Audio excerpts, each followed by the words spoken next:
According to the Hadiths, the Christian ruler of Abyssinia protected the followers of Muhammad who escaped alleged persecution at the hands of the pagan Arabs. Also, according to the Hadiths, Muhammad met with the priest Bahira, who allegedly recognized him as a prophet. Furthermore, Muhammad was married to his first and wealthy wife, Khadija, who had a very Christian background. Why then does the Quran attack Christianity and the Christians? Muhammad's knowledge and understanding of Christianity was even more abysmal than that of his understanding of the Hebrew Bible, as we shall reveal. The words Christian and Christians appear 14 times in the Quran. In positive form 3 times, in negative form 7 times, in neutral mode 4 times. As we explain in our series numbers 6a and 6b, regarding the 2 periods of alleged revelations of the Quran, as well as in number 18, regarding the cases of abrogating and abrogated verses, at the beginning of Muhammad's so-called revelations in Mecca, he was conciliatory and accommodating towards both Christians and Jews. His attitude changed when he went to Medina and was rejected by both the Christians and the Jews as a prophet and as a messenger of Allah.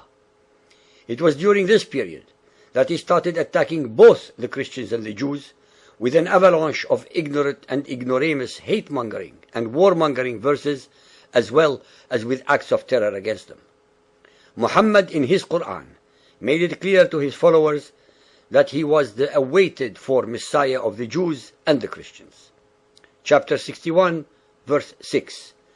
And Jesus, the son of Miriam, said, "Children of Israel, I am the messenger of Allah sent to you, confirming that which was revealed before me in the Torah, and giving glad tidings of a messenger to come after me, whose name shall be Ahmad, the praised one."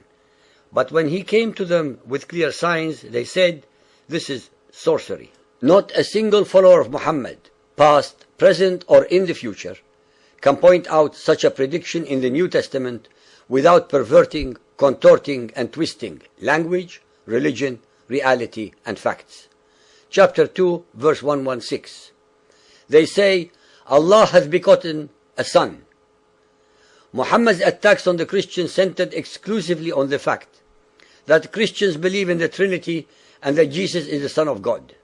This, according to Muhammad's monotheism, is shirk, meaning associating other gods with God, rendering such believers kuffar, subject to conversion to Muhammadan Islam or to death and destruction. No matter how sweet Muhammadan scholars try to sugarcoat these diametrically opposite beliefs, the bottom line is that Christianity is synonymous with paganism. Chapter 3, verse 56.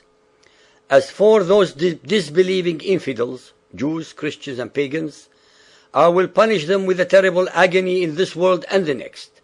They have no one to help or save them. 361.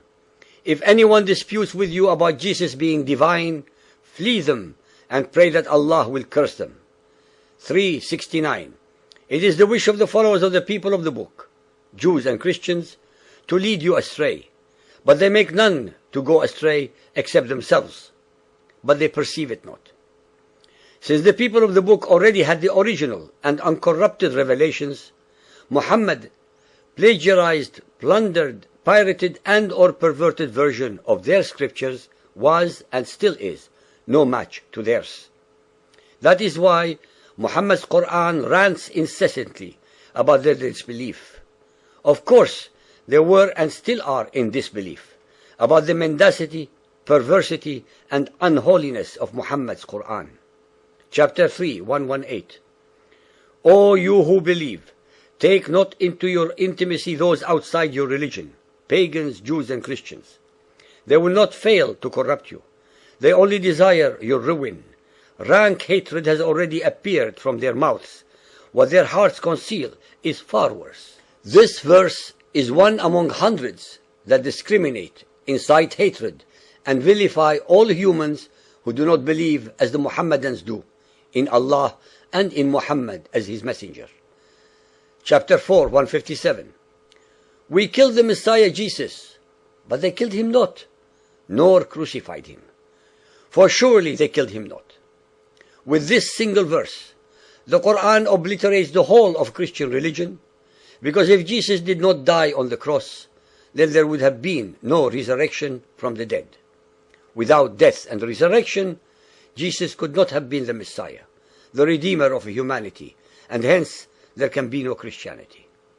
Another obvious divinely revealed error in the above is the fact that the Jews never accepted that Jesus was their Messiah, and hence did not and could not have called him the Messiah Jesus. Chapter 5:17. In blasphemy, kafara, indeed are those that say that Allah is Christ, the Son of Mary. 5:18. The Jews and the Christians say, we are sons of Allah and His beloved. Muhammad's understanding of the words of the Bible, as repeatedly shown in his Quran, was utterly abysmal, to say the least.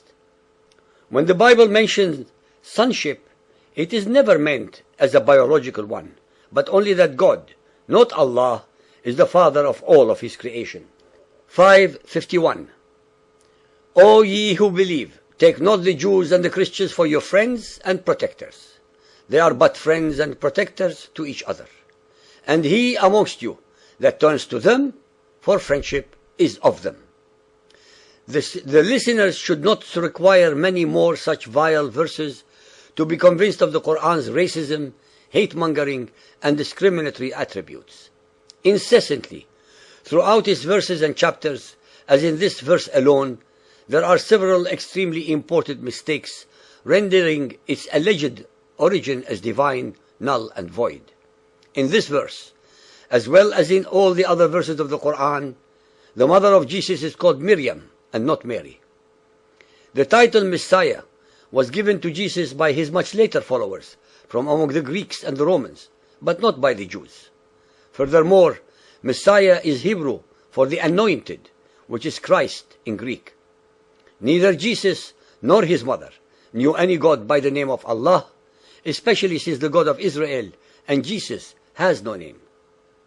It is thus, in summation, impossible that the angel Gabriel, who had 610 years earlier predicted the birth of Jesus as the Redeemer of humanity, could have revealed to Muhammad such lies, errors, inconsistencies, and mendacities.